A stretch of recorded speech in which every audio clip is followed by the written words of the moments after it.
এই বাংলাদেশে শরণার্থীদের ঢল নামানো হতে পারে সেই ধরনের চক্রান্ত আশেপাশে চলছে। মাননীয় স্পিকার, আমরা নতুন করে একটা বাংলাদেশ আমরা করতে চেয়েছিলাম, যে বাংলাদেশটাতে রাজনৈতিক হানাহানি, কাটাকাটি, মারামারি সেগুলো থাকবে না। আমরা পেশি শক্তির না, আমরা পলিসি নির্ভর একটা আলোচনার মধ্য দিয়ে দেশটাকে আমরা এগিয়ে নিয়ে যাব। সেই জায়গাটা এখনো পর্যন্ত আমরা অর্জন করতে পারি নাই। আমাদের এখানে এতগুলো অধ্যাদেশ পাশ হয়ে গেল, আমরা কিন্তু সেগুলোর উপরে বিস্তারিত আলোচনা করার সুযোগ পাই নাই। আমরা মনে করি আমাদের এই সংসদ, যে সংসদ একটা আইন প্রণয়নের জায়গা, সে সময়টাতে জনগণের পক্ষে কিভাবে আইন নির্মাণ করা সম্ভব সেই বিষয়গুলোতে আমরা যেন পর্যাপ্ত সময় পাই। ভবিষ্যতে যেন আমরা এই পার্লামেন্টকে আইন প্রণয়নের খুঁটিনাটি বিষয়গুলো নিয়ে আলোচনা করার একটা জায়গা হিসেবে পেতে পারি, সেজন্য আপনার মাধ্যমে সকল সদস্য যারা আছেন তাদের আমরা সুদৃষ্টি কামনা করছি। মাননীয় স্পিকার, একজন সংসদ সদস্য হিসেবে আমাকে অনেক সুপারিশের মধ্য দিয়ে যেতে হয়। এখানে মনে হয় আমাদের যারা সংসদ সদস্য আছেন সকলেরই একই অবস্থা, সুপারিশ আসতে থাকে এলাকাগুলো থেকে। এমনকি কোনো একজন ব্যক্তি অসুস্থ হয়েছেন, মেডিকেলে একটা তার সিট প্রয়োজন, সেজন্য আমাদেরকে সুপারিশ করতে হয়।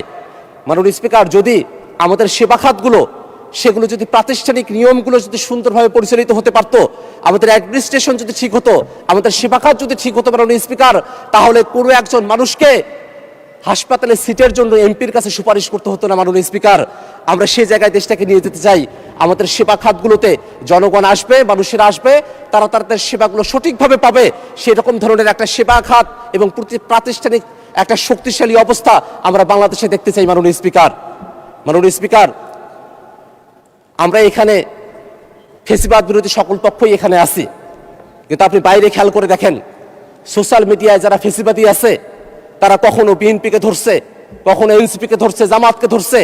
আমাদের মধ্যেই এক ধরনের বিভেদ তারা তৈরি করছে, তারা সোশ্যাল মিডিয়ায় প্রোপাগান্ডা করছে, আর আমাদেরই লোকজন তারা ওই ফেসিবাদীদের প্রোপাগান্ডায় সামিল হয়ে পড়ছে।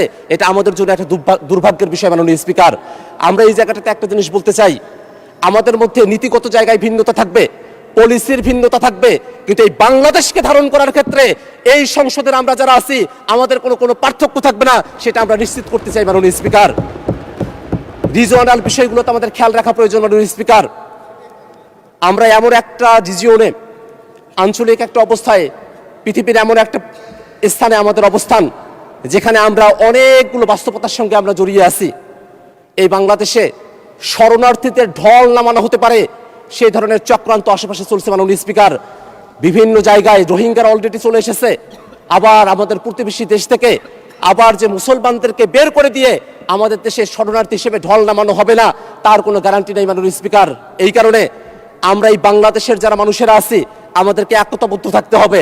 আমরা সেই ৭১-এ, ২৪-এ প্রত্যেকটা সময় জাতিগতভাবে আমরা যেমন একত্রিত হতে পেরেছিলাম, তেমনি ভাবে এই বাংলাদেশের স্বাধীনতা, সার্বভৌমত্বের উপরে, বাংলাদেশের জনগণের উপরে যদি কোনো ধরনের পরাধীনতা চাপিয়ে দেওয়ার চেষ্টা করা হয়, সেই সময়টা তো আমাদেরকে ঐক্যবদ্ধ থেকে বাংলাদেশের জন্য কাজ করতে হবে। মাননীয় স্পিকার।